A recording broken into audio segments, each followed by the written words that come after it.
Tribal बेल and ब्लकनिफ्राय बिसोरो पपुलेसना बांबाय दा बिसोरनि पपुलेसन बांनायखौसो अर्ड नाम्बार होनानै दा बेनिखायनो बिसोर क'क्राझारा जे डिरिजार्भ जानो थांगासिनो दङ बेखौ जों गोरलैयै गनायनानै लानो हानाय नङा। बे समाव अल आसाम ट्राइबल यूथ लीगनिफ्राय बिटिआर सरकारनिसिम मोनसे दाबि जाय समाव आसामाव बियाब दाफामफिननाया बावैनो जानो थांगासिनो बे समावनो मोनसे अजद लाबोदों अल आसाम ट्राइबल यूथ लीगआ।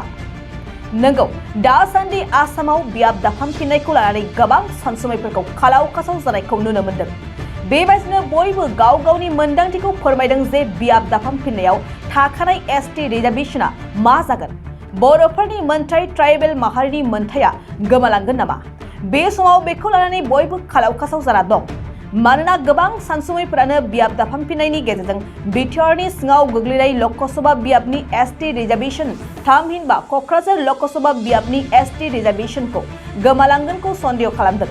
बेबायदिनो बेखौ लानानै अल आसाम ट्राइबल यूथ लीगआ मोनसे अजद लाबोदों आरो अजदनि गेजेरजों बिटिआर सरकारखौ खावलायदों। अल आसाम ट्राइबल यूथ लीगनिफ्राय बुंदों बिथोन मोनखानाय बायदियै ट्राइबल बेल एंड ब्लकआव थानाय नन ट्राइबल सुबुंफोरखौ एबेक्सन खालामनांगौ, जायखौ एबेक्सन खालामोब्लासो भारत सरकार आरो आसाम सरकारा बियाब दाफामफिननायखौ मोजाङै मावफुंनो हागोन।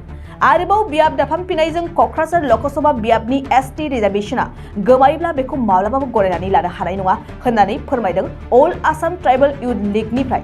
बेजों लोगोसे बिथोन होखानाय बायदियै ट्राइबेलफोरनि हायाव थानाय नन ट्राइबेल सुबुंफोरखौ होखारथारनांगौ होननानै बिटिआर सरकारखौ खावलायदों। बयनोबो खुलुमनाय जासिग्रोबाय।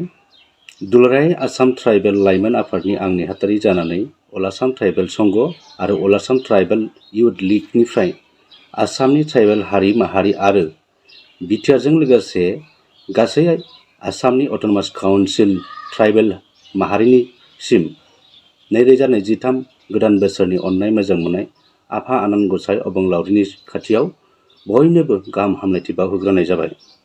बर्तमान दा ट्राइबेल हारि माहारिया जोंनि थासारि हा-हुआ बा हा-हुखौनो होन राजखान्थि दिगखौनो होन अर्थनैतिक दिगखौनो होन जों फारफ्रामबो बिथिङाव खैफोदाव बा खैफोद जानो थांगासिनो दङ।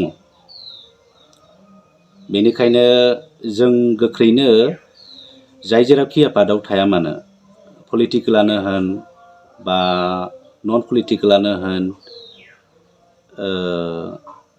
फरायसा आफादानो होन बा दुलाराय आइजो अनसाय आफादानो होन बड' सिनि आर्टिस्ट एस'सियेसनानो होन आसामनि किसु किसु जोंनि ट्राइबेल जनगोष्ठीनि फरायसा आफादानो होन ट्राइबेल हारि माहारिनि थांनानै थानायखौ गोथौ सिन्ताधारा खालामनानै मोनसे हारि ट्राइबेल हारि थांनानै थानायखौ गोथौ सिन्ता खालामनानै खैफोदाव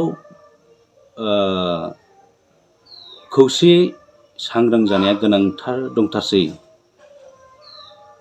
आरो फारफ्रामबो जों ट्राइबेल हारिखौ आसामनि किसुमान महापन्डितफोर जायफ्रा जोंखौ गोदो खांख्राइ जाग्रा अमा जाग्रा होननानै मुगैग्रा बिथांमोना जों ट्राइबेल नर्थ इस्टआव जों ट्राइबेलखौ लानानै राजनितिक खालामो, माने आदारबो होयो नावद्राबो होयो बे रोखोम खालामो। आरो जों दा जों ट्राइबेलखौ आसाम सरकारा एखेबारे मन'हां खालामनो हमबाय। फारफ्रामबो बिथिंनिफ्राय नाय सेक्सुयेल पावार एन्ड फांसन खैफोदाव दङ। Delimitation commission of government of India government of Assam बेराफारसेथिं आरो बे कनस्टिटिउन्सि जे समस्तिनि हाल हल'नि सोलाय सोल' खालामगोन, माखौबा दानगोन माखौबा सोसनगोन। आरो बेराफारसेथिं ट्राइबेल बेल एन्ड ब्लकनि हा-हुनि जेंना आरो 6 जनगोष्ठी होगोन इसाराखौ नुनानै एसे किसु पाब्लिकफ्रा बा जनसाधारनफ्रा गिखांनाय मोनदों गोसोआव बा गिखांनाय सोमजिदों। बेनिखायनो आं मोनसे खावलायो अल आसाम ट्राइबेल यूथ लीगनि जानानै बयबो ट्राइबेल हारिनि आइ आफा रायजो राजा सेंग्रा सिख्ला गोनांथारसै खैफोदखौ नुनानै जोङो बयबो मदद हेफाजाब होनांगौ बा होथारनांगोन। खारन दिनैनि समाव 6 जनगोष्ठी डिमान्डआ गासै 9 बार जाबाय बा 9 बाराव 8 बारा केन्सेल जाबाय। दा लास्टलि रायजो सभायाव दा ट्राइबेल हमैफोरनिफ्रायबो क्लियारेन्स हरबाय। दा रायजो सभानि दरखं मोखाङाव दं। दा जोङो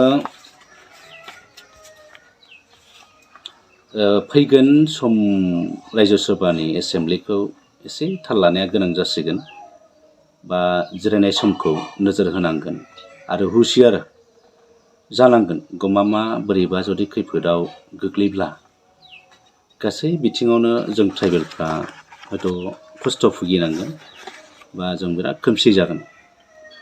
दा राजखान्थि बिथिङावनो होन, जेरै जों काउन्सिल सेक्रेटारियेट मोनदोंमोन,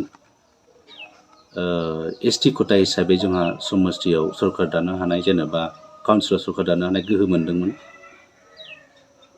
दा जोङो बैफोरखौबो जोङो नन ट्राइबेला ट्राइबेल जानांगौब्ला जोंथ' आरो पपुलेसन पेटार्नखौ नायोबा ट्राइबेला आउट अफ माने एक्जिस्टिंआ 45 लाखस दङ बे हिसाबै,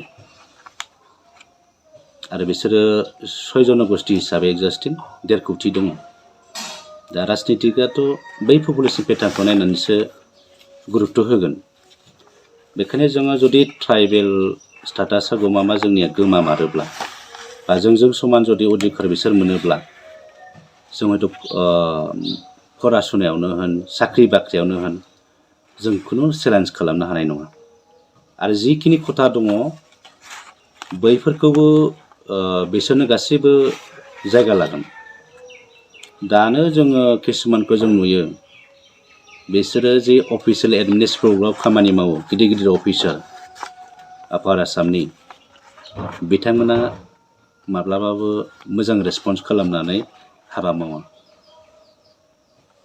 साख्रिनि खोथाफोरखौ ट्राइबेलफ्रा गोरों गैया होननानै, माने क्वालिफाइ गैया होननानै NOC लागायनानै किसुमान ट्राइबेल खथायाव साख्रि होनानै बिसोरो लायो। दा बेनिखायनो जोङो दिनै सांग्रां जानायानो गोनां। आरो जों किसुमानखौ एसे सानबावनो गोनां दङ। नैबे दानि जे डिलिमिटेसन, बे डिलिमिटेसनाव आङो अल आसाम ट्राइबेल इउथ लिगनि नेहाथारि जानानै खावलायगोन, ट्राइबेल बेल एन्ड ब्लकआव जायफ्रा नन ट्राइबेल थाफैनानै दङ बिथांमोनखौ थाबैनो इभिकसन खालामनांगौ। आरो बैफोर इसुफोरनि जे अर्डार जानानै दङ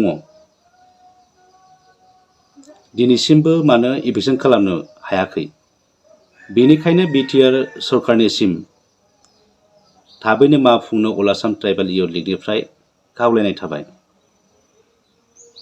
आरो ट्राइबेल बेल एन्ड ब्लकआव नन ट्राइबेल थानायफोरखौ उचित खालामनांगौ बा उचित खालामनो हाबासो गभर्नमेन्ट अफ इन्डिया बा गभर्नमेन्ट अफ आसामा बे डिलिमिटेसननि खामानिखौ मावनो हागोन। क'क्राझारा एसटि MP सिटआ डि रिजार्भ एबा जेनेरेल जानो थांगासिनो दं। बे बोरै जानांगौ? जोंनि सेक्सुडिल एरियायाव थानाय ट्राइबेल बेल एन्ड ब्लकखौ लानानैसो बा पपुलेसनखौ लानानैसो क'क्राझार एसटि रिजार्भ बानायनाय जादोंमोन। दा दिनै नन ट्राइबेलफ्रा इलिगेलै इनक्रचार फैनानै बा थाफैनानै किसुमान जायगायाव थाफैनानै बिसोरो पपुलेसना बांबाय। दा बिसोरनि पपुलेसन बांनायखौसो अर्ड नाम्बार होनानै दा बेनिखायनो बिसोर क'क्राझार जे डिरिजार्भ जानो थांगासिनो दङ बेखौ जों गोरलैयै गनायनानै लानो हानाय नङा। बेनिखायनो थाबैनो ट्राइबेल बेलेन्स ब्लक हाखौ बोखांफिननानै लानांगौ आरो इलिगेलि इनक्ल'जार जायफ्रा ट्राइबेल नङा नन ट्राइबेल बिथांमोनखौ बा नन ट्राइबेलखौ बोखारनांगौ अब्लासो डिलिमिटेशननि खामानिखौ मावनो हागोन। एसे गोथौ सिन्था खालामनायानो मोजां। दा आङो मोनसे खावलायबावगोन जे जोङो फैगौ जानुवारि 4 तारिखहालागै बिटिआरआव कर्डिनेसन कमिटि दागोन ट्राइबेल संघआ बिटिआर पार्टखौ